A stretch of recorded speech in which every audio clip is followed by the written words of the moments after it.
Hey, it's Errol. I'm a poet, one that just happens to write in a forest. In 2015, I stepped into a very special collection of trees at the Billy Graham Library right here in Charlotte, North Carolina.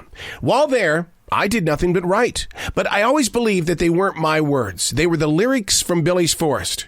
Nearly 2 years later, God spoke directly into my heart. He said it was time to grow beyond the library, to write within other collections of trees, mainly my own forest right here in South Charlotte, North Carolina.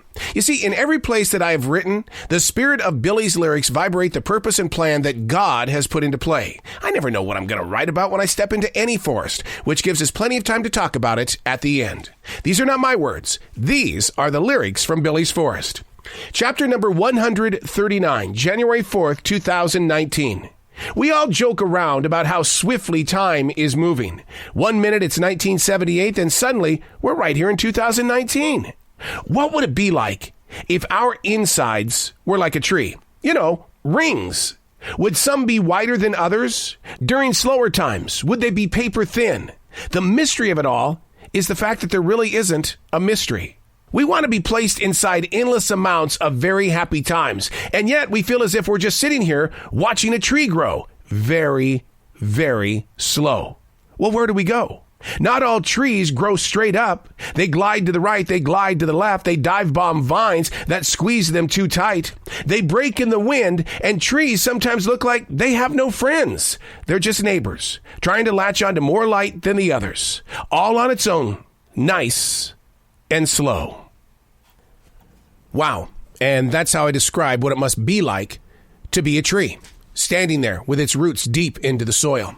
If you cut it, you can count the rings. Now, they say that's how you can tell the age of a tree. I guess I have to believe it. But what about humans when they share their stories? Their rings are their memories or their experiences. I guess we have to believe it because they're sharing it. What is it that we are projecting forward that keeps people away or invites too many that want to play? What is the energy that is coming from our core soul, the trunk of our body, that invites us into areas that makes time move faster than anything on this planet?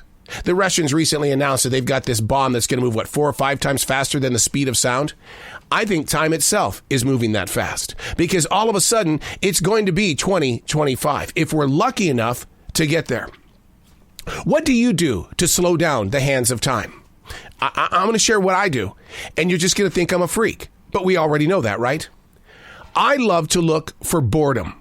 I love to stop what I'm doing, go sit on the sofa, and stare at an empty wall. I love locating boredom. Not read a book, not watch TV, just to stare out into the forest or to stare at a blank, empty wall. Now, I've added to this.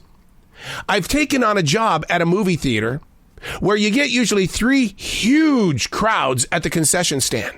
Now, I'm there for a reason. That little space in between when movies, they're already filled up in the theater and you're waiting for the next crowd to come in. There's usually like about an hour and a half there, maybe 2 hours. And it's really slow. And you've got to be able to sit inside that boredom. What are you going to do with it? Well, what I like to do is I like to clean. I like to invest my mind, body, and soul into the building so that I can appreciate that moment where I've escaped the world. People are running away to go watch movies. I'm running away to go watch people watch movies. Looking for little things that slow down the hands of time instead of finding those fun things to do all the time because it's over with that fast. And how much did it cost you? But going into an area of your life that really does feel slow will help your mind, body, and soul re-grip what it is that you want to do in your life. I want to do stupid jobs. I want to be able to do things that are just so darn boring, but yet it affects people. When there are people involved, people come to a Taco Bell, people go to a grocery store. I want to be somebody who just sweeps the floor at the grocery store. It's tedious, but you know, I get to watch people escape their world. I'm escaping to watch them. And as weird as it sounds, it allows you to study the habits of so many people around you so that you can really take the time to respect somebody other than yourself, to help somebody find that can of soup. Somebody comes up to the concession stand at the movie theater and they complain about the popcorn. I get it. It's expensive. But they know that the scent of the popcorn is creating a happy place for them. And what you do is you allow them to enjoy that scent by talking with them and not at them. And it usually will be a small bucket of popcorn. And I can say, hey, look, free refills. Allowing people to be themselves in a world they're escaping to helps you escape from the world that you're running from. Not because you want to get away from it. You just want to appreciate the time.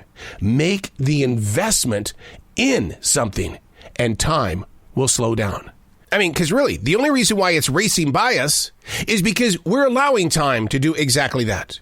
We are crowding up our days with everything, including those darn smartphones, looking at information that we're never going to use, and time is just racing away. But when you make that investment into serving other people, time has a way of slowing down. I'm Errol. These are not my words. These are the lyrics from Billy's Forest.